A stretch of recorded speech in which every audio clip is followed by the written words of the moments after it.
Shalom, salam sejahtera dalam kasih Tuhan kita Yesus Kristus. Bagaimana kabar saudara hari ini? Kami berdoa saudara dalam keadaan sehat dan diberkati oleh Tuhan. Puji Tuhan.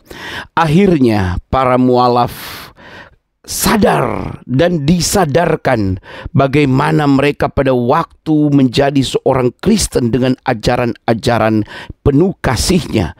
Kemudian mereka menjadi mualaf, mereka bertanya kepada para ustadz, bertanya kepada teman-teman mereka, dan sungguh mereka sangat sedih karena ajaran-ajaran itu sangat bertentangan, ya, jauh sekali dari kata kasih yang diajarkan dalam kekristenan.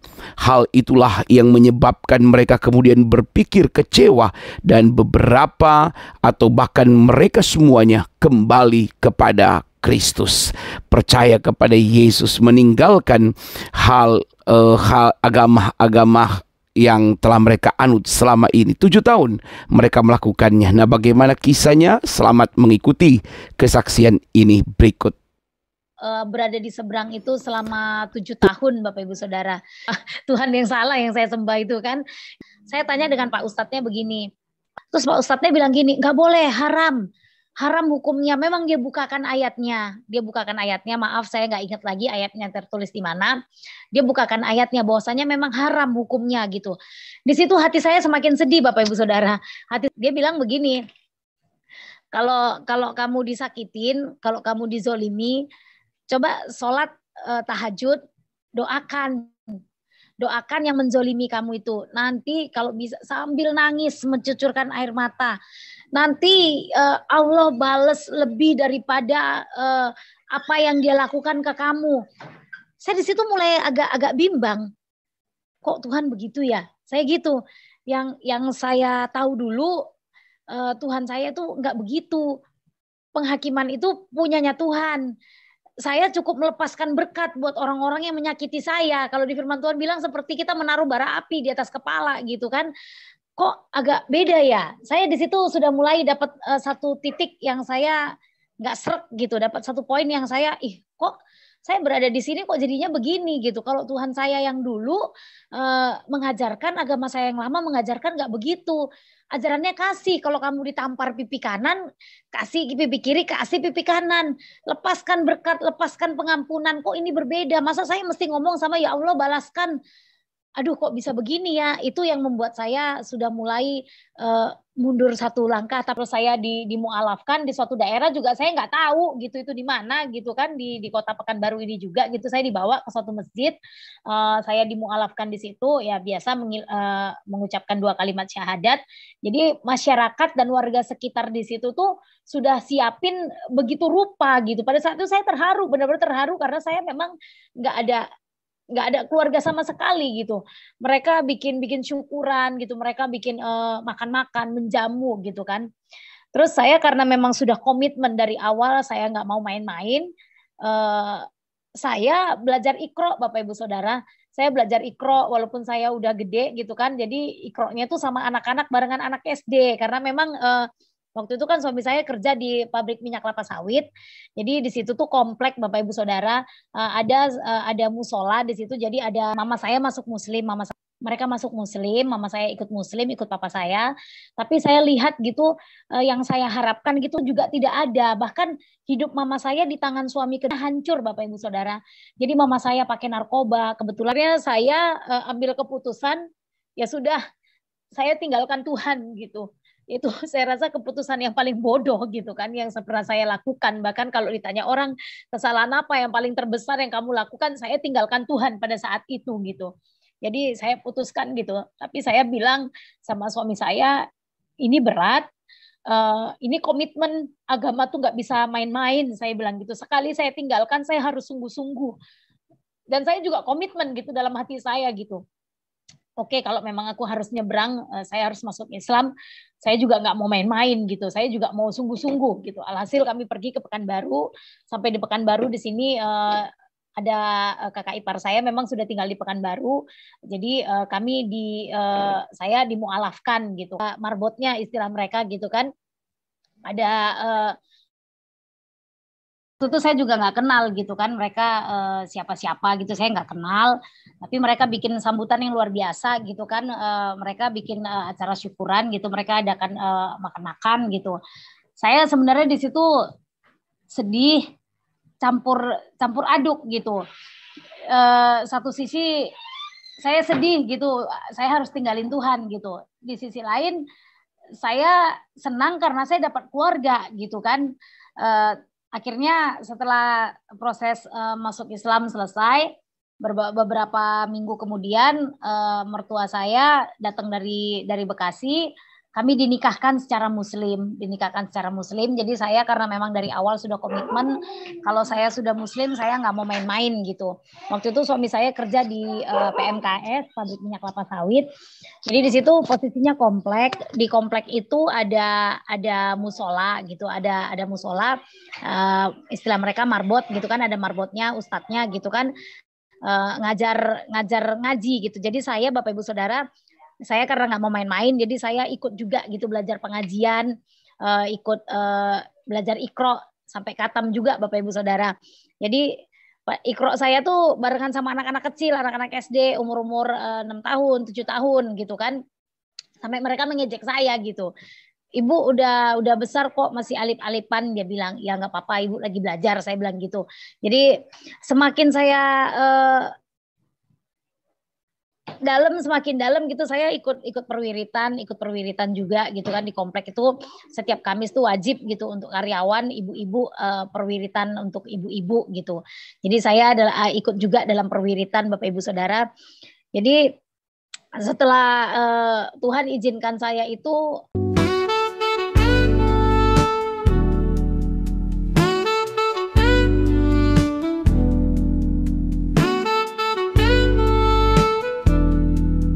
biarlah kesaksian yang saya bawakan hari ini benar-benar menjadi banyak berkat bagi orang banyak, bahkan jiwa-jiwa yang haus dan lapar akan Tuhan.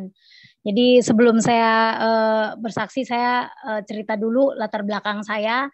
Saya itu terlahir dari keluarga Kristen, tetapi Kristen yang hanya memang ya cuman sekedar Kristen, hanya ya namanya saja Kristen gitu. Tapi saya bersyukur memang keluarga saya ya takut akan Tuhan. Saya dari keluarga yang broken home. Dari kecil umur 4 bulan itu saya sudah ditinggal sama papa saya. Jadi saya dibesarkan oleh nenek dan kakek saya. Jadi mama sama papa saya itu pisah karena mereka mungkin menikah itu juga masih usianya juga masih dini gitu. Mereka menikah muda.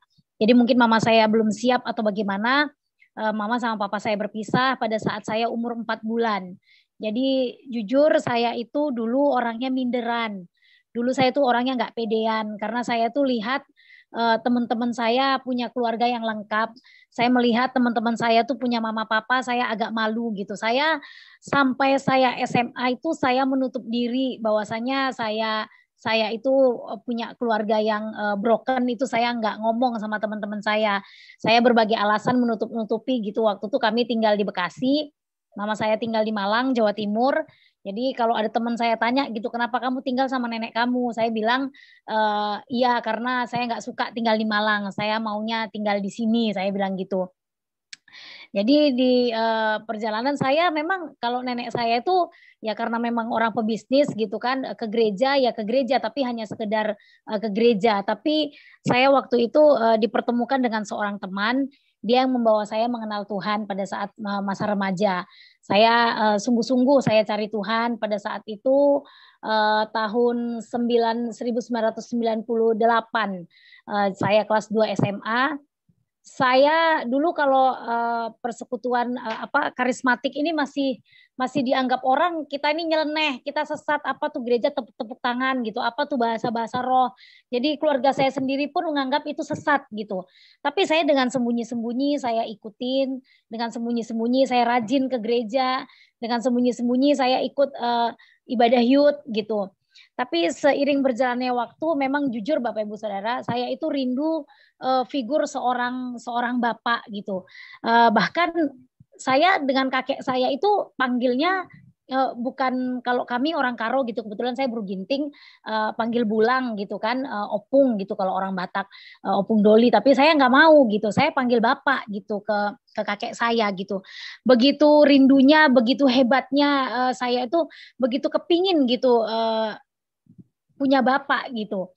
Di keluarga sendiri pun saya kadang-kadang minder gitu kalau kumpul-kumpul keluarga. Kebetulan kami keluarga besar, dari nenek saya tuh keluarga besar, jadi nenek saya tuh paling tua, jadi adik-adiknya nenek saya tuh suka kumpul di Bekasi gitu kan, dari mana-mana, ada yang di Jogja, dari luar daerah, dari Medan, semua kumpulnya di tempat nenek saya gitu. Saya kadang-kadang minder gitu karena saya mungkin paling kecil, jadi suka disuruh-suruh gitu kan. Saya minder, apa mereka suruh saya ini karena memang saya nggak punya bapak, apa saya nggak punya orang tua, saya nggak lengkap, jadi mereka seenak-enaknya gitu kan. Jadi saya memang dari remaja itu saya memang getol gitu kan, cari sosok seorang bapak gitu buat saya secara pribadi gitu. Jadi saya rajin beribadah, eh, bahkan sampai ditentang juga sama keluarga sendiri yang memang notabene-nya ya memang sudah Kristen gitu. Waktu itu ada tante saya, anak nenek saya paling kecil, usia kami itu nggak terpaut begitu jauh gitu. Jadi dia kalau lihat saya ke gereja gitu kan, persekutuan youth waktu itu, bilangnya itu ajaran sesat karena kami memang dari gereja kesukuan gitu. Jadi mereka agak heran dengan tepuk-tepuk tangan, agak heran mereka dengan tumpang tangan, itu mereka tidak terbiasa Bapak Ibu Saudara. Jadi karena saya ke gereja pun ditentang gitu kan, akhirnya saya ketemu gitu kan dengan suami saya yang sekarang, Bapak Nendi. Saya ketemu gitu dengan beliau. Saya berharap sebelum ketemu itu sebenarnya begini Bapak Ibu Saudara, udah kelas 3 SMA itu papa dan mama saya pindah. Papa tiri saya dan mama tiri saya pindah gitu ke Bekasi. Jadi karena udah kami satu kota, saya punya adik di bawah saya memang 2 orang. Jadi saya harus tinggal dengan mama saya. Sebenarnya saya juga nggak kepingin gitu tinggal dengan mama saya. Jadi papa saya ini, papa tiri saya ini juga Muslim. Mama saya masuk Muslim. Mama saya berpisah dengan papa saya. Mama saya menikah kembali dengan orang Jawa. Mereka masuk Muslim. Mama saya ikut Muslim, ikut papa saya. Tapi saya lihat gitu, yang saya harapkan gitu sosok bapak di papa tiri saya itu juga tidak ada. Bahkan hidup mama saya di tangan suami keduanya hancur Bapak Ibu Saudara. Jadi mama saya pakai narkoba. Kebetulan memang waktu itu papa tiri saya itu bea cukai di Malang, tapi karena memang salah pergaulan gitu, mereka pakai narkoba gitu. Bahkan saya sudah SMA itu saya mengerti gitu, itu yang dipakai mama saya itu apa. Saya suka lihat bong, alat isap sabu gitu kan, tapi saya mau ngomong tuh saya nggak berani Bapak Ibu Saudara, karena memang mungkin chemistry-nya, ikatan kami kurang dekat karena saya dari kecil nggak tinggal sama mama saya gitu. Suatu waktu mama saya pergi ke Bekasi, saya melihat kakinya biru gitu, kakinya biru, saya tanya sama mama saya, "Ma, kaki mama kenapa?" Tapi mama saya nutupin, dia bilang katanya jatuh dari motor, mama saya bilang gitu. Tapi adik saya waktu itu ngomong, papa sama mama berantem gitu, mama dilempar pisau gitu.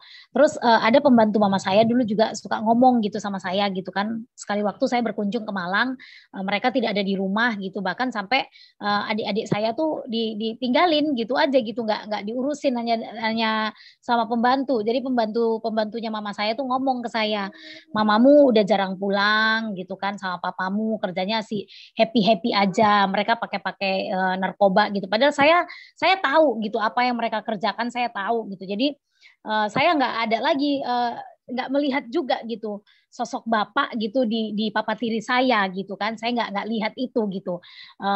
Padahal saya yang rindu saya tuh memang benar-benar sosok bapak gitu, sosok bapak yang benar-benar ya bapak gitu buat saya gitu. Dan hasilnya saya, singkat ceritanya, saya ketemu dengan pacar saya yang sekarang jadi suami saya gitu kan. Kalau dari segi usia, suami saya 4 tahun di atas saya gitu. Saya lihat juga orangnya dewasa, maklum suami saya kebetulan orang Sunda dari Jawa Barat. Jadi orangnya lembut, berbeda karakter gitu dengan kami yang notabene-nya kami dari suku Batak gitu kan, yang sedikit agak keras gitu. Jadi saya melihat mungkin ini bisa gitu mengayomi saya. Saya kecewa dengan papa tiri saya. Papa tiri saya itu mungkin karena pengaruh narkoba gitu kan, saya nggak ngerti. Jadi orangnya tuh nggak bisa diganggu. Kalau tidur itu bangunnya bisa jam 9, jam 10 gitu kan pada saat itu. Terus nggak boleh, nggak bisa denger anak nangis gitu. Jadi kalau adik saya nangis dia bisa marah gitu. Kalau adik saya rewel dia bisa marah gitu. Jadi pada saat itu kebetulan adik saya yang paling kecil dia rewel gitu kan, terus papa saya marah gitu. Pada saat itu kami sedang makan gitu, sedang kasih adik saya sarapan gitu kan, nasi saya tuh disapu gitu. Saya tersinggung sekali gitu kan, saya ngadu sama nenek saya. Tapi bukannya malah gimana, malah nenek saya ngomong gini, dari kecil kamu aku gede-gedein, udah gede perginya ke tempat mamamu karena sudah bisa disuruh jaga anak ya. Saya di situ sangat kecewa, Bapak Ibu Saudara. Saya mulai goyah. Akhirnya suami saya mau pergi ke Pekanbaru gitu kan. Dia ada tawaran, ada panggilan pekerjaan di Pekanbaru gitu. Terus saya putuskan aku mau ikut ke Pekanbaru. Saya bilang gitu sama dia. Nggak bisa, dia bilang gitu. Aku masih training. Gimana pun caranya, pokoknya saya nggak mau lagi tinggal sama mama papa saya. Saya mau ikut kamu ke Pekanbaru. Terus dia bilang gini, kita beda agama loh, dia bilang gitu. Gimana dengan keluargamu? Dia bilang gitu. Terus orang tuaku juga gimana? Pada saat itu saya juga jujur, saya bergumul gitu. Saya di persimpangan juga gitu. Tuhan, ini bagaimana? Saya kalau untuk tinggal tetap sama mama saya nggak suka. Tapi kalau saya ikut sama pacar saya harus tinggalin Tuhan gitu. Pilihannya sangat sulit gitu. Jadi saya berharap saya dapat sosok figur bapak saya diayomi dengan suami saya gitu kan, dengan pacar saya yang sekarang jadi suami saya gitu. Akhirnya kami berembuk sama suami, kita ngomong gitu, kalau aku yang ninggalin agamaku nggak mungkin gitu, dia bilang. Jadi karena saya memang tekanan dari keluarga itu saya rasa berat buat saya pribadi gitu. Saya memang berdoa sama Tuhan gitu. Tuhan, kalau memang Tuhan nggak izinkan aku nyebrang, Tuhan ngomong dong sama saya. Tuhan kasih tanda sama saya. Tapi pada saat itu Tuhan diam, atau memang saya nggak mengerti apa maksudnya Tuhan. Saya juga nggak ngerti. Saya nggak dapat tanda. Saya nggak dapat jawaban Tuhan gitu. Akhirnya saya ambil keputusan, ya sudah, saya tinggalkan Tuhan gitu. Itu saya rasa keputusan yang paling bodoh gitu kan, yang pernah saya lakukan. Bahkan kalau ditanya orang, kesalahan apa yang paling terbesar yang kamu lakukan, saya tinggalkan Tuhan pada saat itu gitu. Jadi saya putuskan gitu. Tapi saya bilang sama suami saya, ini berat, ini komitmen agama tuh nggak bisa main-main. Saya bilang gitu. Sekali saya tinggalkan, saya harus sungguh-sungguh. Dan saya juga komitmen gitu dalam hati saya gitu. Oke, kalau memang aku harus nyebrang, saya harus masuk Islam, saya juga nggak mau main-main gitu. Saya juga mau sungguh-sungguh gitu. Alhasil kami pergi ke Pekanbaru. Sampai di Pekanbaru di sini ada kakak ipar saya memang sudah tinggal di Pekanbaru. Jadi saya dimualafkan gitu kan. Jadi pada saat itu memang saya merasa sebatang kara gitu kan. Saya memang merasa sendiri karena memang keluarga juga menentang gitu. Semua keluarga menentang. Jadi yang urus semua prosesnya itu keluarga dari pihak suami. Pada saat itu saya nggak kenal, saya nggak tahu itu siapa gitu. Pokoknya saya dibuatin bapak angkat gitu di Pekanbaru. Terus saya dimualafkan di suatu daerah juga saya nggak tahu gitu itu di mana gitu kan, di kota Pekanbaru ini juga gitu. Saya dibawa ke suatu masjid, saya dimualafkan di situ, ya biasa mengucapkan 2 kalimat syahadat. Jadi masyarakat dan warga sekitar di situ tuh sudah siapin begitu rupa gitu. Pada saat itu saya terharu, benar-benar terharu karena saya memang nggak ada keluarga sama sekali gitu. Mereka bikin syukuran gitu, mereka bikin makan-makan, menjamu gitu kan. Terus saya karena memang sudah komitmen dari awal, saya nggak mau main-main. Saya belajar Iqra, Bapak Ibu Saudara. Saya belajar Iqra walaupun saya udah gede gitu kan. Jadi Iqra-nya tuh sama anak-anak, barengan anak SD. Karena memang waktu itu kan suami saya kerja di pabrik minyak kelapa sawit. Jadi di situ tuh komplek Bapak Ibu Saudara, ada musola di situ. Jadi ada marbotnya istilah mereka gitu kan. Ada itu saya juga nggak kenal gitu kan, mereka siapa-siapa gitu, saya nggak kenal. Tapi mereka bikin sambutan yang luar biasa gitu kan. Mereka bikin acara syukuran gitu, mereka adakan makan-makan gitu. Saya sebenarnya di situ sedih, campur aduk gitu. Satu sisi saya sedih gitu, saya harus tinggalin Tuhan gitu. Di sisi lain saya senang karena saya dapat keluarga gitu kan. Akhirnya setelah proses masuk Islam selesai, beberapa minggu kemudian mertua saya datang dari Bekasi. Kami dinikahkan secara Muslim, Jadi saya karena memang dari awal sudah komitmen, kalau saya sudah Muslim saya nggak mau main-main gitu. Waktu itu suami saya kerja di PMKS, pabrik minyak kelapa sawit. Jadi di situ posisinya komplek. Di komplek itu ada musola gitu, ada musola. Istilah mereka marbot gitu kan, ada marbotnya, ustadznya gitu kan. Ngajar ngaji gitu. Jadi saya Bapak Ibu Saudara, saya karena nggak mau main-main, jadi saya ikut juga gitu belajar pengajian, ikut belajar Iqra sampai khatam juga Bapak Ibu Saudara. Jadi Iqra saya tuh barengan sama anak-anak kecil, anak-anak SD umur-umur 6 tahun, 7 tahun gitu kan. Sampai mereka mengejek saya gitu. Ibu udah besar kok masih alip-alipan, dia bilang. Ya nggak apa-apa, Ibu lagi belajar, saya bilang gitu. Jadi semakin saya semakin dalam gitu, saya ikut perwiritan juga gitu kan. Di komplek itu setiap Kamis tuh wajib gitu untuk karyawan, ibu-ibu, perwiritan untuk ibu-ibu gitu. Jadi saya ikut juga dalam perwiritan Bapak Ibu Saudara. Jadi setelah Tuhan izinkan saya itu berada di seberang itu selama 7 tahun Bapak Ibu Saudara. Jadi saya karena saya nggak main-main gitu kan, saya waktu itu dikasih Al-Quran sama bapak angkat saya, karena saya udah tamat Iqra, saya dikasih Al-Quran yang ada terjemahan bahasa Indonesianya Bapak Ibu Saudara. Sebagian gitu kan ada di bawahnya gitu kan, tapi saya sekalipun bahasa Indonesianya yang saya baca gitu, saya nggak mengerti gitu. Saya sholat 5 waktu. Saya rajin sholat tahajud, bahkan anak saya itu yang nomor 1 itu hasil sholat tahajud Bapak Ibu Saudara. Jadi waktu itu kan saya kebetulan tinggal dengan kakak ipar saya berdekatan, dan mertua saya setelah kami menikah mereka semua pindah ke Pekanbaru. Jadi karena bapak mertua saya meninggal, jadi ibu mertua saya tinggal sendiri. Adik-adik ipar saya juga harus pindah ke Pekanbaru. Jadi keluarga suami saya semuanya tinggal di Pekanbaru, dan kami tinggal di komplek perusahaan itu gitu, karena suami dengan kakak ipar saya bekerja di perusahaan yang sama Bapak Ibu Saudara. Jadi begitu kami barengan gitu kan, dia posisinya memang kakak ipar saya itu lama gitu dianugerahkan anak gitu, dikasih kepercayaan sama Tuhan agak lama, dan saya pun juga agak lama juga, ada setahun 8 bulan. Jadi katanya gitu, kata orang-orang Muslim gitu kan, sholat tahajud itulah sholat yang paling ampuh gitu, yang paling ampuh, Tuhan dengar gitu di sholat sepertiga malam gitu. Jadi saya sering sholat gitu kan, saya minta keturunan sama Tuhan gitu kan. Pada saat itu Tuhan yang saya sembah yang salah itu. Jadi saya bilang gini, kalau memang Allah kasih saya seorang keturunan, saya bernazar selama 9 bulan ini saya akan sholat tahajud setiap hari sampai tiba hari saya melahirkan gitu.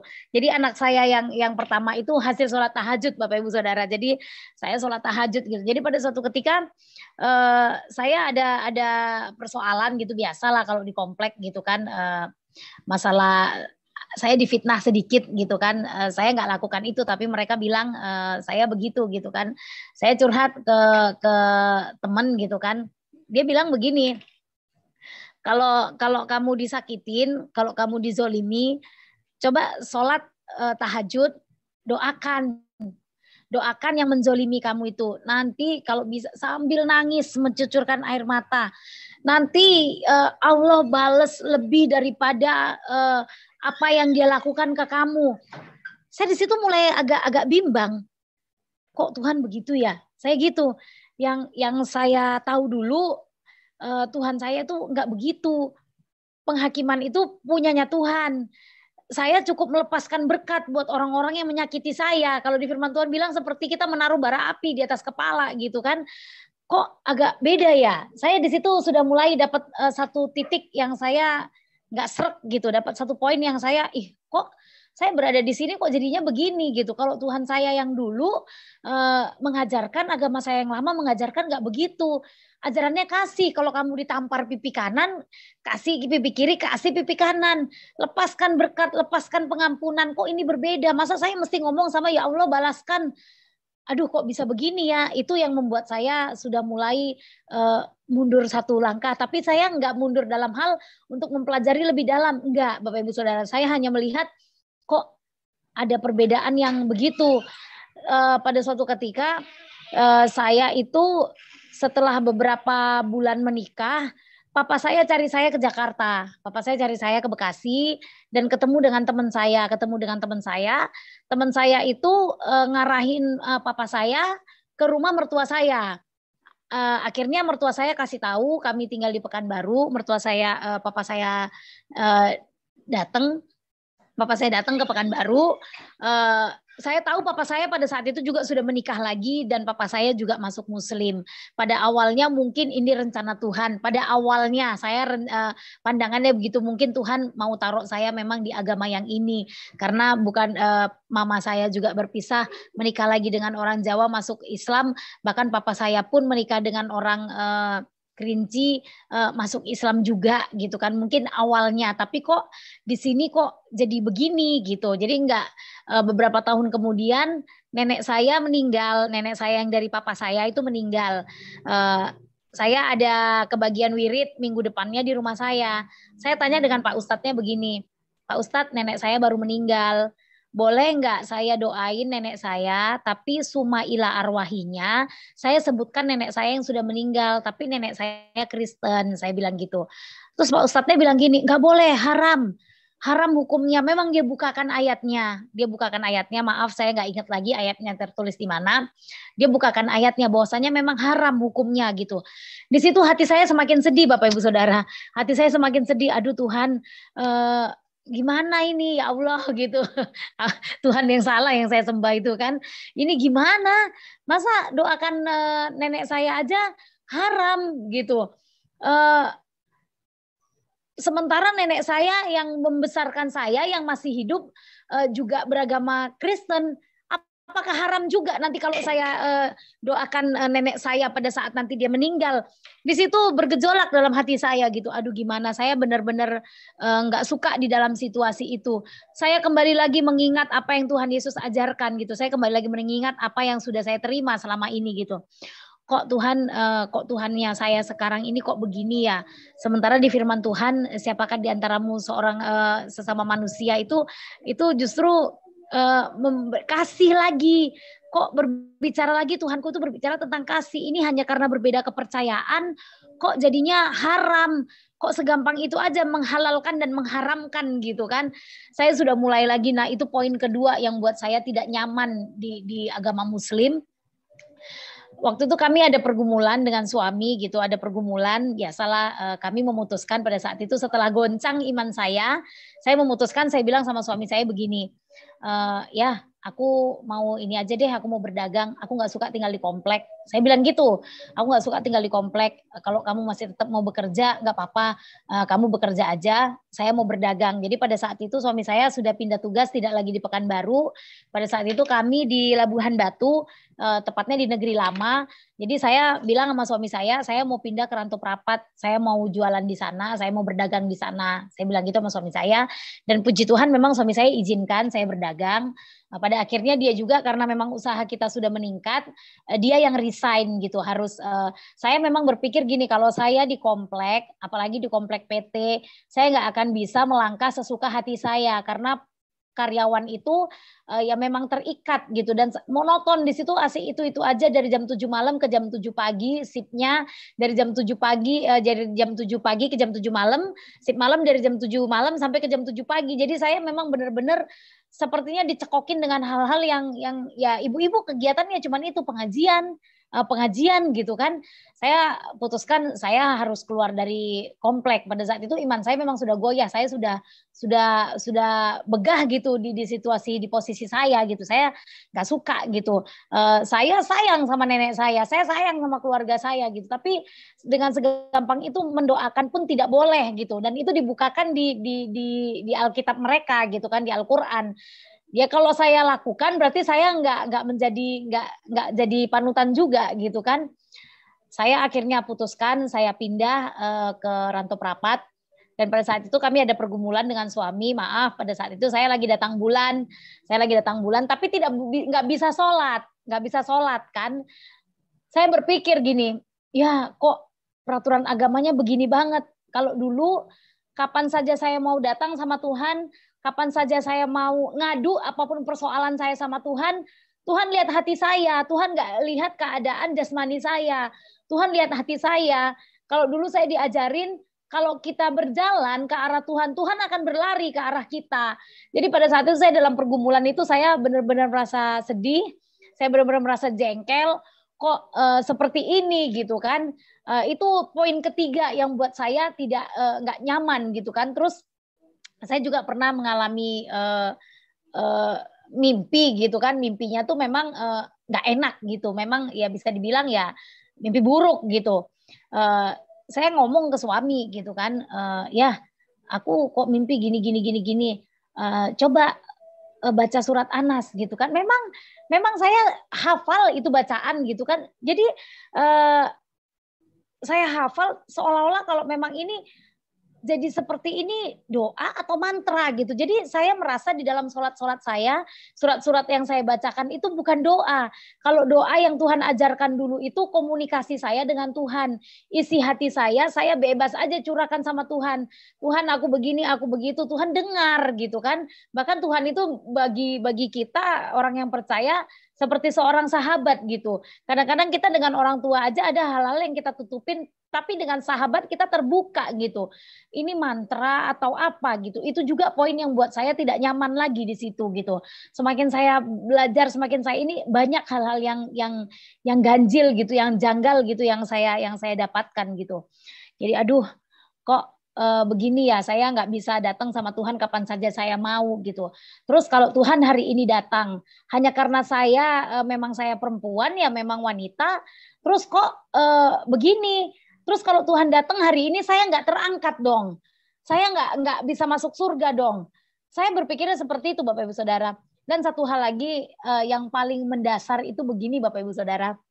Pada saat saya berdagang itu saya semakin banyak bertemu dengan orang-orang, saya semakin pergaulan saya juga semakin luas, karena kalau di komplek itu hanya terbatas dengan istri-istri karyawan, hanya sekomplek itu aja Bapak Ibu Saudara. Dan pabrik kelapa sawit itu nggak ada di tengah kota, ya namanya perkebunan, jadi di pedalaman, di dalam kebun gitu kan. Jadi saya semakin banyak ketemu orang. Maaf, saya heran, ini yang menjadi panutan orang muslim ini kan Nabi Muhammad gitu kan. Jadi waktu itu saya juga sempat gitu diperhadapkan di situasi saya harus berjauh-jauhan dengan suami. Suami saya balik ke Pekanbaru untuk mengirim barang. Sementara saya yang tampung di Rantau Prapat. Jadi suami saya kirim barang dari Pekanbaru, saya yang jalanin di Rantau Prapat, saya membagikannya di Rantau Prapat gitu. Jadi pada saat itu usaha kita begitu.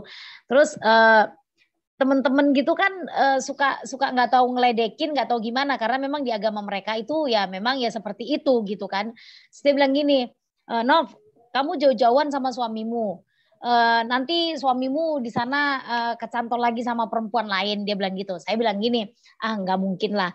Daripada dosa gitu kan, daripada dosa ya mending aja nggak apa-apa gitu kan. Muhammad aja istrinya 4.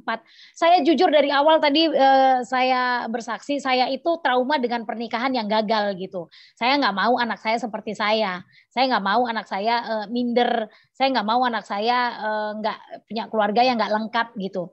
Semakin saya cerita-cerita gitu kan, ada salah satu teman saya malah ngomongnya begini, kalau kita mengizinkan suami menikah lagi, itu surga bagi istri. Terus saya bilang gini, coba kamu sanggup nggak kalau memang suami kamu nikah lagi? Saya bilang gitu. Dia pun, itu surga loh, itu pahalanya gede loh, dia bilang gitu. Asal bisa adil. Saya mulai berpikir, dari mana ceritanya adil? seorang suami yang notabene hanya manusia biasa, gimana bisa adil membagi perasaannya, membagi berkatnya untuk 2 orang istri. Bahkan Muhammad katanya 4, saya nggak tahu. Yang katanya yang 4, tapi bahkan di luar sana beredar juga katanya ya lebih dari 4 gitu kan. Tapi nggak boleh lebih dari junjungannya, dari nabinya. Aduh, celaka saya pikir.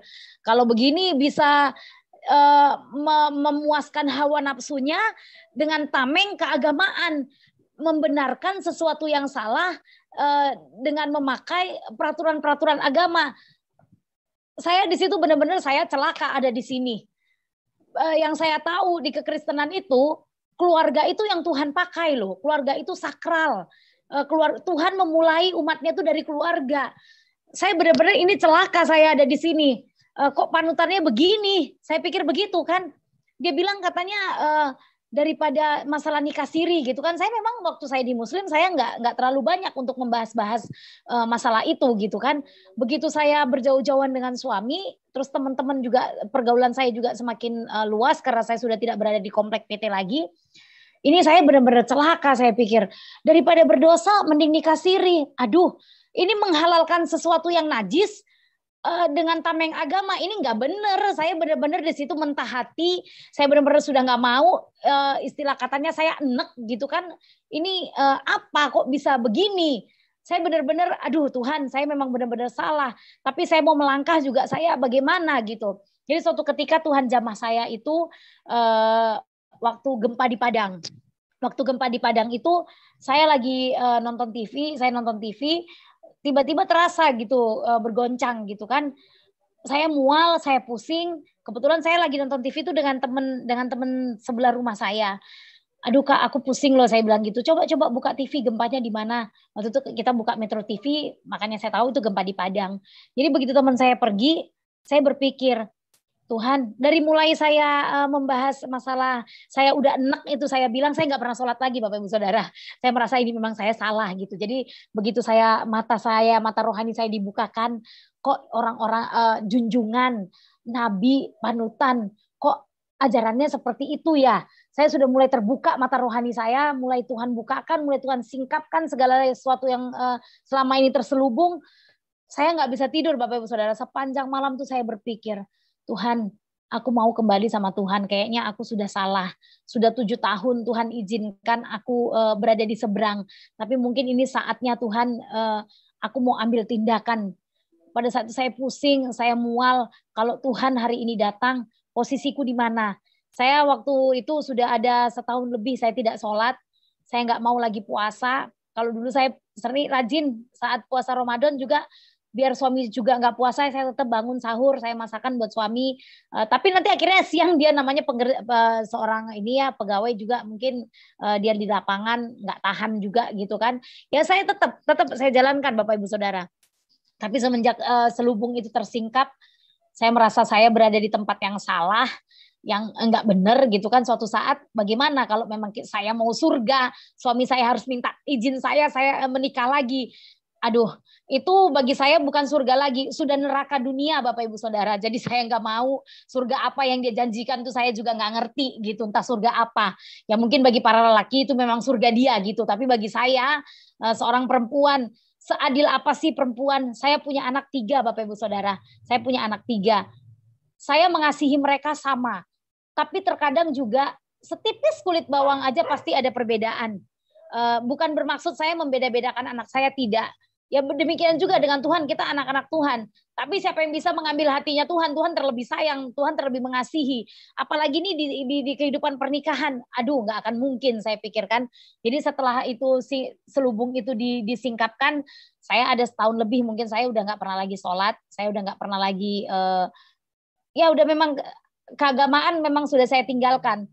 Saya pada saat itu Tuhan jamah saya mual, saya berpikir kalau hari ini Tuhan datang, saya mau di mana? Kalau hari ini Tuhan datang, posisiku di mana? Itu memang benar-benar Tuhan lawat saya. Jadi Tuhan, aku mau ambil keputusan, saya mau ikut Tuhan, tapi kasih saya hikmat bagaimana caranya. Jadi pada saat itu Bapak Ibu Saudara, teman saya ngobrol ini yang waktu gempa itu, dia pergi Kebetulan dia pergi juga ke Sumbar gitu kan, dia pergi ke Sumbar, dia titip kunci dengan saya. Nov, aku titip kunci ya, dia bilang, siapa tahu airku mengalir, nanti airmu nggak ngalir ke rumahmu, tolong dimatikan. Dia bilang gitu Bapak Ibu Saudara. Saya rasa itu juga pekerjaan Roh Kudus, itu pekerjaan Roh Kudus, saya percaya itu pekerjaan Roh Kudus, dia titip kunci ke saya. Waktu saya buka rumah dia, saya lihat Alkitab dan Mana Surgawi, buku Mana Surgawi. Hati saya tertarik, sepertinya ada yang ngomong gitu, ambil dong, baca dong gitu kan. Kayaknya aku udah lama loh, dulu aku pegang itu loh, dulu aku baca itu loh gitu di pikiran saya gitu kan Bapak Ibu Saudara. Jadi saya ambil Alkitabnya, saya ambil bukunya Mana Surgawi, waktu itu saya buka. Jadi di situ firman Tuhan berkata begini, buat apa orang kehilangan nyawanya gitu kan, mendapatkan seisi dunia kalau kehilangan nyawanya, barang siapa kehilangan nyawanya untuk aku dia akan mendapatkannya gitu kan. Mulai dari situ saya tunggu, saya tutup pintu, saya Tuhan yes, aku nggak peduli lagi suami saya tinggalkan saya atau keluarga saya memaki saya atau bagaimanapun, saya nggak peduli lagi. Pada saat itu tekad saya sudah bulat, saya mau kembali lagi terima Tuhan. Saya kunci pintu, pada saat itu posisinya suami saya sedang berdagang, saya kunci pintu, saya tutup pintu, saya berdoa, Tuhan Yesus, aku mau kembali, aku mau terima Tuhan kembali dalam hidupku, aku mau ambil keputusan. Tapi Bapak Saudara, apa yang terjadi? Saya nggak kuat pada saat itu, seperti saya dibawa ke pusara air, gitu, seperti roh saya ditarik gitu ke dalam kegelapan. Saya takut pingsan, saya takut mati, saya takut apa yang terjadi itu saya nggak ngerti. Ada rasa pitam gitu di kepala saya, sepertinya saya berputar. Akhirnya saya nggak bisa terusin lagi, saya takut karena posisinya saya di rumah sendiri dan saya kunci pintu. Saya takut saya mati atau saya dicekik setan atau gimana, saya nggak ngerti. Pokoknya saya merasa saya dibawa ke dalam pusaran gitu kan, ke dalam pusara air yang gelap gitu. Akhirnya saya sudahin, saya nggak bisa tidur beberapa hari, saya nggak bisa tidur sampai teman saya datang. Teman saya itu datang, saya bilang gini, Kak, tolong bawa saya ke gereja itu. Kebetulan akses rumah kita itu di depan gereja, gerejanya gereja hidup juga, sinodenya GKPB gitu kan. Saya lewat-lewat dan bahkan kalau mereka ada ibadah itu sayup-sayup terdengar gitu, terdengar di telinga saya gitu. Kapan ya aku ada di situ gitu, kapan ya aku bisa nyanyi-nyanyi lagi gitu, kapan ya gitu. Itu udah lama gitu kan. Dan sekarang saya mengerti kenapa setiap pendoa syafaat, dan kebetulan juga sekarang saya dipercayakan Bapak Gembala saya melayani sebagai pendoa syafaat. Jadi mungkin saya mengerti pada saat sekarang ini saya berdoa, biarlah orang-orang radius 2 kilometer ataupun lebih, orang-orang yang berlalu lalang Tuhan lawat. Nah, sekarang saya sadar sayalah orang mungkin di situ di gereja itu ada pendoa yang berdoa seperti itu gitu. Sayalah salah satu orang yang dilawat Tuhan, karena memang akses rumah kita itu harus berlalu lalang dari depan gereja itu Bapak Ibu Saudara. Saya bilang sama teman saya bahwa aku ke gereja itu, memang kebetulan dia juga jemaat di situ, aku mau ketemu gembalamu. Saya bilang gitu. Mau ngapain, Dek? Aku mau terima Tuhan, Kak. Saya bilang gitu. Coba dulu dipikir-pikir. Nanti suamimu bagaimana? Nanti anakmu bagaimana? Pada saat itu saya masih memiliki seorang anak aja Bapak Ibu Saudara. Jadi nanti anakmu gimana? Nggak gampang loh Dek pindah agama. Coba dulu kamu pikir-pikir. Saya udah mikir Kak, tekad saya sudah bulat. Bawa saya ke gembalamu, saya mau terima Tuhan Yesus secara pribadi. Terus nanti kalau ketahuan suamimu gimana? Aku nggak mau loh disalahkan, dia bilang gitu. Ini sudah keputusan saya sendiri dan saya nggak menyalahkan siapapun. Apapun nanti tindakan suami saya nggak peduli. Saya bilang gitu. Mau dia tinggalkan saya, mau dia bunuh saya, mau dia usir saya, mau dia apakan, saya nggak peduli. Pokoknya tekad saya sudah bulat. Saya mau terima Tuhan. Saya hanya ngomong gitu ke teman saya ini. Dan akhirnya saya dibawa ke gereja. Saya bilang sama Pak Gembala itu, Pak, tolong tuntun saya. Kemarin saya sudah terima Tuhan Yesus secara pribadi, tapi roh saya berputar-putar. Saya ceritakan apa yang saya alami, dan akhirnya Pak Gembala di situ menumpang tangani saya, menuntun saya untuk boleh saya terima Tuhan. Dan pada saat itu, Bapak Ibu Saudara, ada sesuatu yang tidak pernah saya rasakan, yang selama ini hilang, kekosongan, kehampaan, kebingungan itu dalam hati saya yang saya rasakan. Kalau ditanya, Novi pada saat itu apa yang kamu rasakan? Pada saat itu saya rasakan seperti ada selubung yang terbuka, sap. Saya melihat terang, damai sejahtera, sukacita. Saya nggak mikirin apapun, nggak mikirin bodoh amat. Nanti aku mau dibunuh, bodoh amat. Aku mau dibakar, bodoh amat. Yang penting Tuhan bilang, barang siapa kehilangan nyawanya demi aku akan mendapatkannya gitu kan. Saya nggak peduli, Tuhan nggak akan biarin. Saya pikir gitu. Akhirnya saya bilang sama teman saya tuh gini, Kak, tolong jangan bilang dulu sama suami saya kalau saya sudah ke gereja. Nanti saya ada waktunya saya bakalan ngomong ke suami saya. Saya juga nggak akan terus-terusan bersembunyi. Saya bilang gitu sama teman saya. Oke, dia bilang gitu. Aku nggak akan ngomong. Jadi pada waktu itu ya kasih mula-mula Bapak Ibu Saudara ya, kalau bisa satu hari 8 kali ke gereja, saya maunya 8 kali ke gereja gitu. Saya sembunyi-sembunyi gitu. Pada saat itu ada seminar doa. Kebetulan hamba Tuhannya diundang dari Singapura. Saya diajak sama teman saya ini. Nov, ada seminar doa lo mau ikut nggak? Dia bilang gitu kan. Saya bilang, maulah Kak, aku rindu, tapi coba nanti aku atur bagaimana caranya ya supaya suami saya nggak tahu. Saya bilang gitu. Jadi pada saat itu Bapak Ibu Saudara, suami saya sedang berdagang. Saya lupa gitu kompakin tante saya ada di Ratu Prapat. Saya ngomong, saya kembali sama Tuhan. Dia pun menentang. Dipikir-pikir dulu, rumah tangga itu nggak main-main, bukan seenak-enaknya aja kamu dari Kristen masuk Islam, Islam masuk ke Kristen. Memangnya ini apa gitu? Dia menentang saya gitu kan. Saya pikir ya udah, saya nggak suka ditentang, tekad saya sudah bulat, saya mau terima Tuhan. Saya bawa anak saya. Kebetulan ada temennya anak saya, kebetulan orang tuanya juga berjemaat di situ, dan pada saat itu juga ikut seminar doa gitu. Jadi saya bilang sama anak saya, Devon kamu tunggu di sini, Mama di dalam berdoa, nggak boleh ribut. Iya, dia bilang gitu. Jadi saya rasa itu juga pekerjaan Roh Kudus, kembali Roh Kudus bekerja. Kalau terang itu nggak bisa disimpan, terang itu harus bersinar, terang itu harus bercahaya. Saya nggak bisa sembunyi-sembunyi terus dari suami saya. Jadi pada saat itu anak saya main di tangga gereja dan suami saya lewat gitu. Ternyata suami saya sudah mondar-mandir berkali-kali cari saya. Nggak ketemu, di tempat tante saya juga nggak ketemu gitu. Udah mondar-mandir, akhirnya anak saya panggil saya. Ya, ngapain kamu di situ?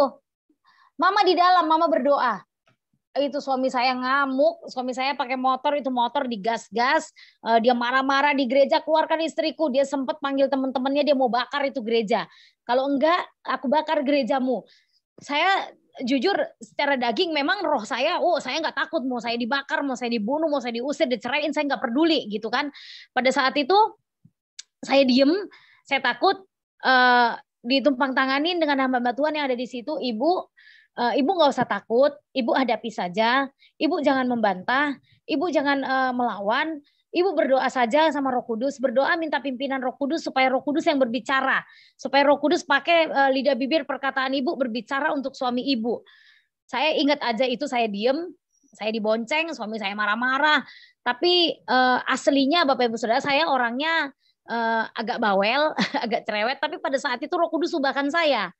Saya bisa diam, nggak menjawab, cuman saya hanya berdoa sepanjang jalan gereja, perjalanan dari gereja ke rumah saya, Tuhan tolong saya, Tuhan tolong saya, Tuhan tolong saya, Roh Kudus tolong saya, jamah suamiku Tuhan tolong saya. Sampai suami saya berhenti marah, itu cuman saya yang saya ucapkan cuman itu aja. Tuhan tolong saya, Tuhan tolong saya. Pada saat itu suami saya marah, itu lemari dipecahin, gitar dipecahin, saya dimaki-maki, pakaian saya sudah dibungkus, saya diusir. Saya diam. Kalau dulu sebelum saya bertekad gitu kan, ini saya nggak bisa gitu. Kalau saya diusir, memangnya tanpa kamu saya nggak bisa gitu. Ini pada saat itu saya nggak gitu. Memang benar-benar Roh Kudus, sama saya Roh Kudus ubahkan saya. Saya diam sampai suami saya berhenti marah. Saya cuma nangis aja. Terus dia tanya gini, udah sekarang kamu maunya apa? Dia bilang gitu. Saya cuma bilang gini, aku mau cari Tuhan. Yang aku harapkan sosok Bapak pun dari kamu saya nggak dapet, di agama kamu pun saya nggak dapatkan sosok Bapak. Saya bilang gitu ke suami saya. Ya memang saya juga salah gitu tuh. Memang anak-anak Tuhan kalaupun ada di antara Bapak Ibu Saudara yang mungkin hari ini saat ini sedang menonton bersama-sama dengan saya, mungkin ada anak gadis, ya mintalah yang terbaik dari Tuhan gitu kan, jangan maunya kita tapi konfirmasi dulu sama Tuhan gitu kan. Jadi yang apa yang saya cari juga saya nggak dapatkan gitu Bapak Ibu Saudara. Jadi alhasil saya kecewa, saya bilang sama suami saya begitu. Terus suami saya cuma bilang gini, ya udah terserah kamu, kalau mau balik Kristen aja, tapi jangan bawa anakmu. Dia bilang gitu. Oke. Pada saat itu saya sukacita luar biasa, saya sukacita bahkan saya cari sekolah anak saya itu, kebetulan gereja itu punya yayasan gitu kan, sekolah, saya datengin ke sekolah, saya mau sekolahkan anak saya, tapi saya minta tolong boleh nggak agamanya anak saya dikosongin aja dulu di rapotnya, tapi di sekolahnya nggak apa-apa ikutin di agama Kristen. Saya ceritakan gitu bagaimana posisi saya dengan suami. Jadi pada saat itu saya sukacita, saya boleh gitu kan beribadah secara terang-terangan. Saya boleh beribadah secara terang-terangan ke gereja. Pada saat itu saya memang ada persoalan dengan papa saya, bahkan berjalan sampai hampir 3 tahun saya nggak ada komunikasi sama papa saya. Waktu itu saya datang ke gereja, khotbahnya itu tentang anak yang hilang, tentang anak yang hilang. Pertama kali first time saya ke gereja dengan sukacita, enggak sembunyi-sembunyi dari suami saya, dan khotbahnya tentang anak yang hilang. Kembali iman saya diteguhkan. Kalau saya mau melangkah kemarin dari Muslim kembali lagi sama Tuhan, semua teman-teman bilang saya kafir, nggak diterima bumi, matinya kamu gimana? Tempatmu di mana? Semua mengintimidasi saya gitu. Tapi di situ hamba Tuhan bilang saya anak yang hilang. Betapa surga bersukacita bersorak-sorai, satu orang diselamatkan gitu. Sukacita surga itu luar biasa. Saya menangis di situ. Terus saya bilang gini sama Tuhan, Tuhan nanti aku mau pulang ke Medan, aku mau ketemu sama papaku. Pada saat itu persoalannya begini Bapak Ibu Saudara, saya mau pindah kerja, suami saya dipindah tugaskan, saya SMS dulu belum ada WA ya, saya SMS papa saya, dan papa saya itu tinggalnya juga agak di daerah Besitang sana susah signal itu susah, jadi dulu ada antena luar jangkauan, jadi di rumah kami itu pakai antena luar jangkauan. Saya SMS, Pak tanggal sekian saya mau pergi, tapi papa saya nggak ada balasan. Saya kecewa gitu, aku mau pergi jauh loh, kok papaku nggak ada respon gitu kan. Ya itu tadi, kembali lagi sosok bapak saya nggak dapet gitu kan. Tapi pada saat itu diteguhkan kembali iman saya dengan khotbah tentang perumpamaan anak yang hilang. Saya merasa saya domba yang hilang. Tuhan bersukacita kalau saya kembali sama Tuhan. Jadi pada saat itu iman saya kembali diteguhkan.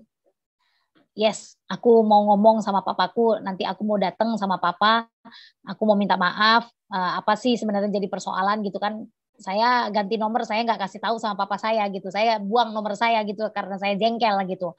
Tapi ya itu tadi, kembali Tuhan mengajarkan saya hal yang berharga.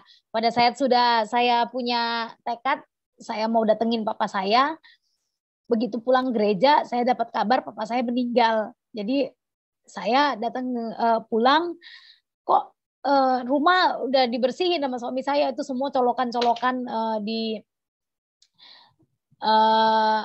di rumah sudah dicabut. Jadi saya heran gitu, kenapa? Yuk pulang ke Medan, kata suami saya gitu. Kenapa? Papa meninggal gitu kan. Di situ saya, Tuhan aku baru aja mau kembali lagi komunikasi sama papa, tapi kok Tuhan justru panggil papa saya. Jadi umur pertemuan saya dengan papa saya itu ya sepanjang 7 tahun itu aja, sepanjang saya di Muslim itu aja Bapak Ibu Saudara. Jadi bayangkan dari bayi saya nggak ketemu papa saya ketemu papa saya itu saya sudah menikah, dan cuman beberapa tahun aja saya merasakan gitu punya papa, dan ada persoalan di tengah-tengah itu gitu kan. Jadi saya pulang ke Medan, Tuhan perlihatkan lagi bagaimana orang meninggal tidak di dalam Tuhan gitu kan. Saya jujur kehilangan orang yang paling dekat itu yang pertama kali itu nenek saya dari papa saya, yang kedua papa saya. Jadi itu saya memang benar-benar merasa kehilangan, saya sedih. Di situ saya diperhadapkan dengan hal yang sulit. Ayo sholat harus disolatkan papanya. Pada saat itu saya udah nggak di situ lagi gitu. Saya udah nggak di situ lagi Bapak Ibu Saudara. Saya telepon dengan teman sepelayanan di Ranto. Saya bilang gimana, papa saya kan Muslim. Tahulah kalau orang Muslim ini anak-anak juga disuruh sholatin. Terus ya sikap hati kamu aja, teman-teman saya itu bilang gitu, berhikmat, dia bilang gitu. Jadi begitu di kuburan berbeda gitu dengan kita gitu kan. Kalau kita gitu ya sukacita, begitu berharga kematian orang yang dikasihi Tuhan gitu kan. Bahkan tempatnya pun sudah jelas gitu, karena Tuhan sendiri bilang, aku ada di tempat di surga untuk menyediakan tempat bagimu gitu kan. Jadi pada saat itu saya sedih gitu, kok di luar Tuhan ini seperti ini ya. Saya lihat cara penguburannya, kebetulan nenek tiri saya itu seorang haji gitu kan. Anak-anak nggak boleh ninggalkan ninggalkan makam. Jadi semua orang setelah bapak saya dimakamkan, jadi kami nggak boleh dulu situ disuruh suruh baca Yasin, Yasinan dulu kalian di sini, karena kalau nanti tujuh langkah aja kalian kalian pergi beranjak dari kuburan ini, udah datang siksa kubur sama papa kalian. Di situ saya sedih, Tuhan perlihatkan betapa mahal gitu harga yang saya bayar, tapi puji Tuhan dikuatkan iman saya dengan khotbah anak yang hilang gitu. Saya bukan orang kafir, saya bukan orang murtad, saya bukan seperti orang-orang yang bilang saya ini domba yang hilang, saya anak yang dikasih Tuhan. Kalau saya kembali sama Tuhan, seisi surga itu bersorak-sorai. Bayangkan di firman Tuhan juga itu kan anaknya kembali bahkan dipestakan dengan lembu yang tambun gitu Bapak Ibu Saudara. Jadi kembali lagi saya pegang firman Tuhan, saya nggak takut apa yang terjadi dalam hidup saya. Satu orang bertobat, seisi di rumah diselamatkan, itu juga saya terima gitu Bapak Ibu Saudara. Jadi berjalan hampir 1 tahun, kami berseberangan dengan suami, banyak juga perdebatan di tengah jalan gitu kan, saya dengan suami, tapi saya tetap doakan suami. Akhirnya suami hampir 1 tahun setelah saya terima Tuhan, suami saya juga menyusul Bapak Ibu Saudara, suami saya juga dijamah Tuhan. Pada saat itu suaminya saya jatuh kecelakaan Bapak Ibu Saudara, tangan mengalami patah tangan sama pecah di bagian kepala. Jadi sudah berobat lama, berkali-kali berobat, suami saya nggak sembuh-sembuh, bahkan setelah diurut tangannya bengkak gitu kan. Tapi teman-teman itu tadi kasih, kalau mungkin mereka gitu kan, kalau tahu kita Kristen nggak mau gitu datang gitu kan. Tapi pada saat itu saya sudah berada di komunitas yang benar Bapak Ibu Saudara. Teman-teman saya satu gereja, jemaat-jemaat gereja datang gitu kan, meneguhkan saya, menguatkan saya gitu, menghibur saya gitu. Terus pada suatu saat Bapak Gembala kami lewat gitu di tempat kami berdagang gitu kan, lewat, Pak gimana kabarnya gitu kan, tangannya masih sakit ya, masih Pak, mau saya doakan, dia bilang gitu. Terus suami saya bilang gini, nanti aja lah, dia bilang gitu kan, enggak nanti aja lah Pak, oke Pak, saya mau ke sana dulu, kebetulan Bapak itu mau beli koper, saya mau ke sana dulu, saya mau beli koper, nanti saya kembali lagi, kalau Bapak bersedia didoakan, kita doakan. Terus suami saya ngomong gini Bapak Ibu Saudara, Mah, memangnya kalau didoakan bisa sembuh? Loh, itu imanmu. Memangnya sehebat apa sih pendetamu itu? Dia bilang gitu. Nggak ada pendeta hebat, saya bilang. Yang hebat itu Tuhan. Dan imanmu yang menyembuhkan. Kalau kau bilang sembuh, didoakan pasti sembuh. Saya bilang gitu. Alah, masa yang benar? Dia bilang gitu. Iya, sekarang mau nggak didoain? Iya, aku nanti kalau lewat Bapak itu panggil aja ya. Aku mau kok didoain. Dia bilang gitu. Terus, tapi imanmu loh yang nyembuhkan, saya bilang gitu. Yang hebat itu Tuhan, bukan pendetanya. Tapi kalau imanmu bilang sembuh, pasti sembuh. Saya bilang gitu. Kebetulan memang dia sudah capek juga berobat, Bapak Ibu Saudara. Jadi pada saat itu Bapak itu kembali lagi, ditumpang tanganin. Terus malamnya dia ngomong gini, Ma, kalau besok aku bisa naik motor ya, aku ke gereja. Dia bilang gitu. Eh, Serius? Saya bilang gitu. Serius? Kamu mau ke gereja? Saya bilang gitu. Iya, kalau aku nanti besok pagi bisa sembuh, aku ke gereja. Dia bilang gitu. Terus besok paginya Bapak Ibu Saudara begitu bangun, dia ambil motornya. Dia ambil motor, dia langsung bisa bawa motor. Bisa bawa motor, terus saya bilang gini, udah janji loh, kalau sembuh katanya mau ke gereja. Saya bilang gitu. Iya, tapi aku nggak mau masuk Kristen ya. Di gereja tuh ada apa sih? Dia bilang gitu. Kebetulan memang suami saya tuh masih pemudanya dia ini pemain band, suka ngeband gitu. Oh di gereja itu ada drum, ada ini, ada itu. Saya bilang gitu.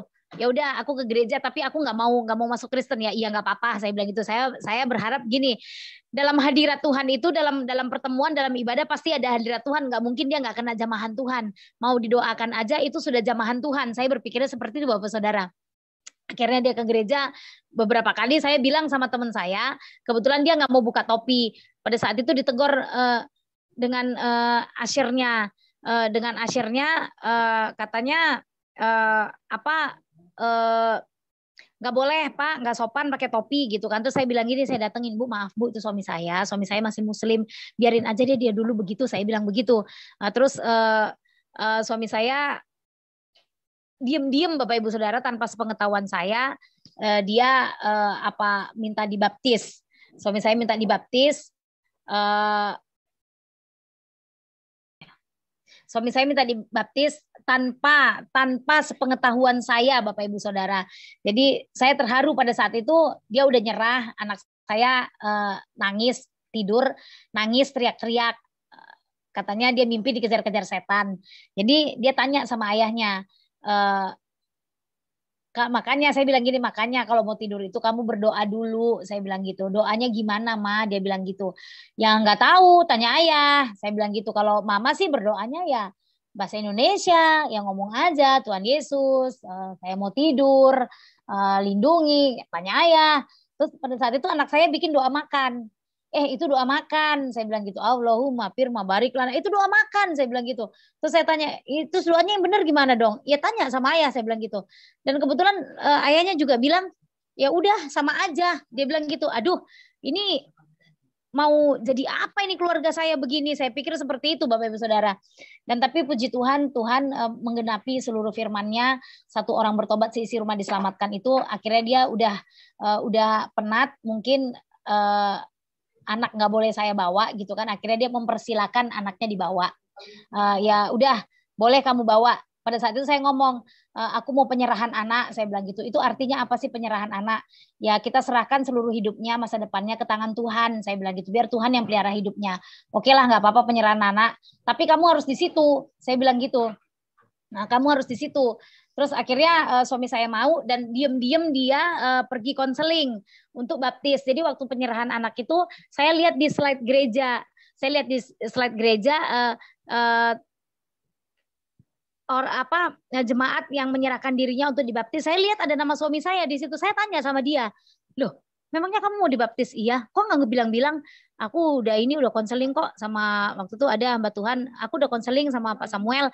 Dia bilang gitu. Oh, saya kaget. Saya ngomong ke Pak Samuel, Pak Sam, maaf Bapak Depon selama ini udah konseling sama Bapak ya? Iya, katanya dia mau dibaptis. Kok Bapak nggak ngomong-ngomong sama saya? Saya bilang gitu. Habis katanya mau kasih kejutan buat ibu, dia nggak boleh ngomong, dia bilang gitu. Aduh, puji Tuhan, itu saya rasa itu karya Roh Kudus yang luar biasa. Dan akhirnya semuanya keluarga saya, puji Tuhan, begitu saya ambil langkah, saya masuk Kristen, mama saya juga Tuhan selamatkan, Tuhan jamah juga, terus adik-adik saya juga sekarang puji Tuhan semuanya digenapi Tuhan, adik saya, mama saya, semuanya sudah terima Tuhan Bapak Ibu Saudara, bahkan mama saya juga sekarang sudah melayani, dan saat ini saya bergumul untuk keluarga dari suami saya. Nah, puji Tuhan suami saya juga sudah menjadi seorang hamba Tuhan, dan hari ini suami saya, mertua saya sedang di rumah sakit Bapak Ibu Saudara, ada batu empedu yang harus diangkat. Tadi saya maaf mungkin kurang persiapan juga, jadinya saya harus nemenin mertua saya karena ipar-ipar saya nggak bisa cuti. Jadi besok jam pagi jam 10-an mertua saya dioperasi. Saya minta dukungan doanya, dan saya rasa juga ini kesempatan Tuhan pasti izinkan. Kenapa ipar-ipar saya nggak bisa cuti gitu kan? Saya bisa bebas mendoakan mertua saya. Dari beberapa hari yang lalu kakinya ada bengkak, jadi saya kasih minyak. Saya doakan Tuhan Yesus jamah, Tuhan Yesus jamah. Saya percaya ini karya Roh Kudus gitu. Ipar saya ada 2, nggak bisa. Mereka memang benar-benar nggak bisa tinggalkan pekerjaan yang tadinya hanya kontrol aja. Mertua saya harus kontrol gitu karena sudah 2 minggu yang lalu bolak-balik rumah sakit, dan ini harus kontrol, dan memang harus saya gitu. Jadi ya puji Tuhan lah, saya rasa ini juga karya Roh Kudus supaya saya juga bisa berbagi terang dan mengimpartasikan kasih Kristus bagi keluarga saya yang belum mengenal Tuhan. Jadi saya rasa inilah kesaksian saya. Semoga boleh menjadi berkat juga bagi orang banyak. Dan Tuhan ini Yesus memberkati. Saya kembalikan. Tuhan memberkati saudara. Bagikan terus tayangan-tayangan kami kepada sekian banyak orang, supaya mereka juga diberkati oleh Tuhan. Sampai berjumpa lagi dalam program acara kami selanjutnya. Haleluya. Shalom. Puji Tuhan.